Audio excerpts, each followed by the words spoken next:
আসসালামু আলাইকুম। Hello everyone, সবাইকে স্বাগতম আজকের ভিডিওতে। তো অনেকদিন পরেই বলা যায়। তো আজকে আরকি বেসিক্যালি কথা বলবো আমাদের অনার্স সেকেন্ড ইয়ারের যেই ইংলিশ সাবজেক্টটা আছে, ওটা আরকি মার্ক ডিস্ট্রিবিউশন সহ একটু গাইডলাইন দেওয়ার চেষ্টা করব। তো সামনে পরীক্ষা চলে আসছে এজন্য। আর এই গ্রুপটা মূলত হচ্ছে আমাদের হচ্ছে ভোটানি ডিপার্টমেন্টের। তো আমি চেষ্টা করব হচ্ছে ভোটানির সামনে যে ক্লাসগুলা ওগুলা পার্ট বাই পার্ট দেওয়ার। তো আপনাদের যাদের হচ্ছে ফার্স্ট ইয়ার বা সেকেন্ড ইয়ারে যে ক্লাস লাগবে আমাদের হচ্ছে কাইন্ডলি কমেন্টে জানাবেন। তো ঠিক আছে? তো আমি দেরি না করে আমি আরকি আমাদের যে কাঙ্ক্ষিত ক্লাস এখানে চলে যাই। তো প্রথমে হচ্ছে এখানে দেখেন অনার্স সেকেন্ড ইয়ারের যে ইংলিশ গাইডলাইন নিয়ে আসছি। প্রথমে এখানে দুটো পার্ট থাকে, হ্যাঁ? আমি যদি একটু দেখাই, দুটো পার্ট থাকে। একটা হচ্ছে আপনার গ্রামার পার্ট আর একটা হচ্ছে আপনার রিটেন পার্ট, হ্যাঁ? এই যে এটা হচ্ছে গ্রামার। তো এগুলো হচ্ছে সব থাকে হচ্ছে ৫ মার্কের। তো প্রথমে হচ্ছে এখানে কারেকশন থাকবে, যেটা হচ্ছে আপনার একটা ভুল বাক্য থাকবে, এটা আরকি ঠিক করতে হবে। এরপরে যেটা আছে আমি যদি একটু দেখাই, এই এখানে। এরপরে যেটা আছে রিয়ারেন্স, যেটা তো আমরা সবাই জানি রিয়ারেন্স মানে একটা এলোমেলো শব্দ থাকবে, ওটাকে সাজিয়ে সঠিক বাক্যে আরকি লিখতে হবে।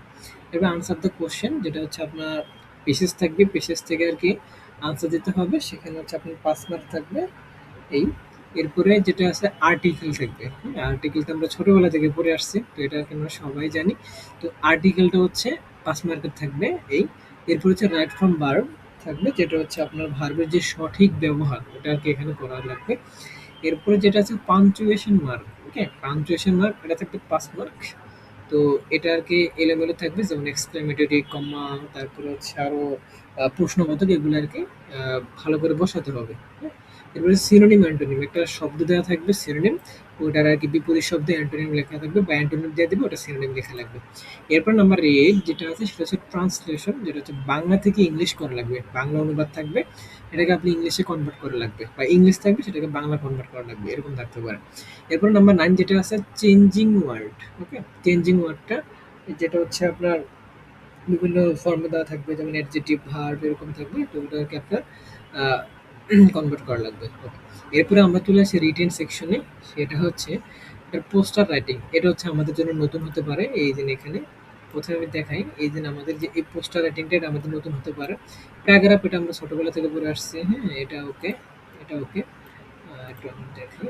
প্যারাগ্রাফ আমরা পারবো, অ্যাপ্লিকেশন রাইটিং এটাও পারবো, হ্যাঁ? সিভি এটাও পারবো, লেটার রাইটিং, এসে টাস্ক।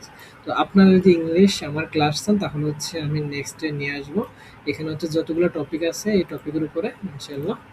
আহ, তো এগুলো হচ্ছে রিটেন পার্ট, হ্যাঁ? পোস্টার রাইটিং, তারপর প্যারাগ্রাফ, পোস্টার কিভাবে লিখতে হয়, প্যারাগ্রাফও কিভাবে লিখতে হয়, তো এগুলো আর কি আমি আলোচনা করব। তো এই ছিল হচ্ছে আমাদের যে টপিকগুলো আছে। একটা হচ্ছে এখানে আমি একটু শর্ট করে লিখে রাখছি, দেখাই। এটা গ্রামার টপিক ৯টা আর রাইটিং হচ্ছে ৬টা।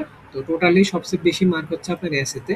তো এসেতে কিভাবে লিখে ওই টেকনিকগুলো আমি যদি করিয়ে দিই, আশা করি পাস মার্ক চলে আসবে আরকি। তো ইংলিশটা হচ্ছে আমাদের মানে বাধ্যতামূলক। ফেল করলে আবার দিতে হবে, কিন্তু পাস করলে এটা কোনো মার্ক আমাদেরকে এড হয় না। ঠিক আছে? তো আপনারা যারা হচ্ছে ইংলিশ যদি ক্লাস চান, আমি চেষ্টা করব পরবর্তীতে নিয়ে আসার। তো আজকের ক্লাসটা এ পর্যন্তই ছিল। এর পরবর্তীতে আমি হচ্ছে ভুটানের যে ক্লাসগুলো আছে আমি আনার চেষ্টা করব। তো আপনারা হচ্ছে কমেন্টে লিখবেন যে কোনটার উপর ক্লাস চান। ঠিক আছে?